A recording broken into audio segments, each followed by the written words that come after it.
Oi, gente, novamente, bom dia. Como eu havia prometido para vocês, eu falei de um autor em sala de aula e durante a live, a aluna Jéssica, ela me pediu novamente para que eu falasse desse autor e pediu até que eu pudesse detalhar mais o estudo dele. Vocês vão lembrar quando eu falar, porque se trata daquele estudo realizado nas filiais da IBM, acho que vocês estão lembrados. E eu prometi que eu iria fazer um vídeo explicando melhor como foi realizado esse estudo. E de uma certa forma, esse conteúdo ele vai ser importante porque a gente vai discutir um pouco de cultura organizacional na nossa próxima aula sobre ambiente organizacional. Então, com esse vídeo, vocês vão poder entender um pouco o quanto a cultura de um país ela pode influenciar na cultura da organização que está inserida naquele país. E foi justamente o que Hofstede queria identificar, se as diferenças culturais elas influenciam nos valores que são compartilhados por uma organização. Então, dando continuidade a isso, nós precisamos conhecer um pouco como é que esse estudo ele foi realizado. O estudo de Hofstede ele foi realizado no ano de 1970, ou seja, 50 anos atrás, e ele foi realizado em filiais da IBM, como eu já tinha dito anteriormente para vocês, em mais de 40 países. Então é por isso que esse estudo ele é considerado tão importante até hoje para a área de administração, porque ele englobou muitos países, então conseguiu ter um panorama mundial sobre a influência dos valores culturais e também nos ajuda a visualizar o quanto uma cultura ela pode influenciar nas decisões organizacionais. Foi realizado também um estudo com 116 mil funcionários, o que também é uma amostra bem significativa para que você conseguisse ter uma qualidade desses dados mesmo. E se vocês estiverem vendo aí na tela, existem 5 características que foram encontradas por Hofstede, ou seja, 5 conjuntos de dimensões. São elas individualismo versus coletivismo, distância do poder, evitar incertezas, masculinidade versus feminilidade, orientação de curto prazo versus orientação de longo prazo. E é isso que a gente vai discutir a partir de agora e que fez parte dos resultados do estudo de Hofstede. Então, a dimensão distância do poder. Quando se diz que um país apresenta a dimensão distância do poder, isso quer dizer que o poder ele está concentrado em algumas mãos, ou seja, em algumas pessoas, enquanto outras pessoas não têm acesso a esse poder. Seria uma estrutura muito centralizada na mão de apenas alguns decisores, enquanto as pessoas que estivessem abaixo na hierarquia, por exemplo, não teriam a possibilidade de opinar no poder, certo? Então, tem países que possuem uma força muito grande desses elementos, ou seja, que a autoridade é considerada muito forte, ou seja, de que as pessoas aceitam e obedecem a uma determinada autoridade e que não participam tanto das decisões. Então, isso seria a característica distância do poder, onde há muita centralização e o poder é distribuído de forma desigual. Então, vamos dizer que num país assim, as pessoas não têm poder de opinar. As pessoas não podem opinar nos assuntos públicos. Elas apenas aceitam e cumprem o que é dito pela autoridade superior, certo? A outra dimensão seria individualismo versus coletivismo. O individualismo seria o grau em que as pessoas preferem agir isoladamente. Ou seja, países onde as pessoas elas têm uma preocupação maior com a sua carreira, elas lutam pelos seus objetivos sem se preocupar com os da coletividade.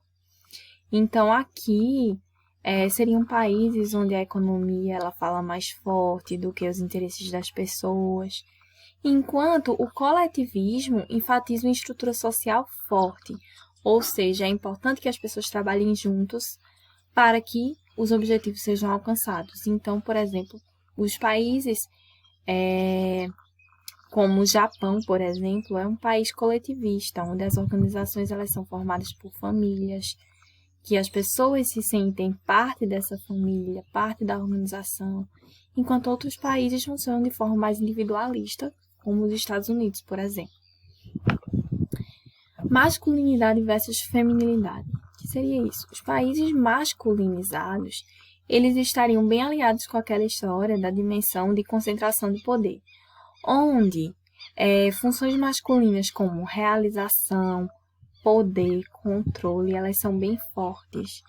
Ou seja, aquela necessidade de se dominar os outros, de definir as regras, de definir os caminhos, certo?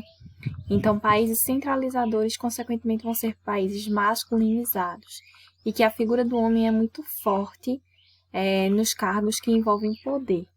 Enquanto os países que apresentam a característica feminilidade, as mulheres são tratadas como iguais aos homens em todos os pontos de vista.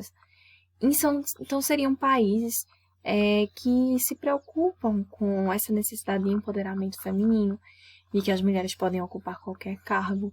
Se vocês estiverem prestando atenção, esses dias está passando uma propaganda da importância das mulheres estarem em qualquer ramo, inclusive no ramo político. Então, seria justamente nesse sentido de favorecer um país mais feminilizado. A aversão à incerteza. O que é a aversão? É você fugir, você não querer lidar com uma situação de incerteza. É você querer estabilidade. Então, a aversão à incerteza, o grau em que as pessoas em uma sociedade preferem situações estruturadas, ou seja, situações que têm um padrão a ser seguido, que têm uma resposta a ser dada, em detrimento das desestruturadas. Nesse sentido, países que buscam essa estabilidade, essa certeza, seriam aversos à incerteza, ou seja, não querem lidar com situações que sejam instáveis, que demandem novas respostas. Orientação para longo prazo versus curto prazo. O que seria isso? Quando eu falei para vocês sobre planejamento, eu falei que existia planejamento de curto, médio e longo prazo. As organizações, os países que se preocupam com o longo prazo, eles planejam em direção ao futuro. Eles se preocupam com o futuro e com os objetivos que estão traçados para esse futuro. Não é uma visão presente, mas de vislumbrar o que pode ser alcançado lá na frente. Enquanto países com visão de curto prazo se valoriza muito o presente e busca se atender ao agora, enquanto o futuro a Deus pertence, seria basicamente isso. Então, alguns países vão se preocupar com o planejamento futuro para a sua sociedade, enquanto outros não. E, vistas essas dimensões, o Brasil está encaixado em quais dessas dimensões? Quais dessas dimensões são mais fortes? Se a gente for perceber, em relação à orientação para longo prazo versus curto prazo, o Brasil ele vai estar... Isso significa que o nosso país, de uma certa forma, quando foi realizada a pesquisa, havia uma preocupação para o longo prazo, principalmente porque o nosso país ainda estava começando o seu processo de industrialização, ainda não tinha sua economia muito bem estabilizada, que a gente vai ter, por exemplo, na década de 80, uma década perdida da nossa economia. Então, é justificável que haja, nesse momento, a preocupação de longo prazo, porque havia uma necessidade de planejar os rumos do país. Outra posição de destaque do país seria a distância do poder, em 14º lugar, onde isso significa que o poder está centralizado na mão de alguns poucos, enquanto outras pessoas não têm acesso, certo? Apesar de estarmos numa democracia, né? Naquela época, em 1970, quando foi realizada a pesquisa, a gente tinha passado por um período militar, né? Que talvez justifique essa centralização do poder. Algumas críticas a esse estudo, ele não é perfeito. Por quê? Porque esse estudo foi realizado em apenas uma empresa. Podia ser que com empresas diferentes o estudo desse outros resultados. A pesquisa também é um pouco antiga, precisava ser revista em alguns pontos. E alguns critérios da pesquisa eles não foram divulgados.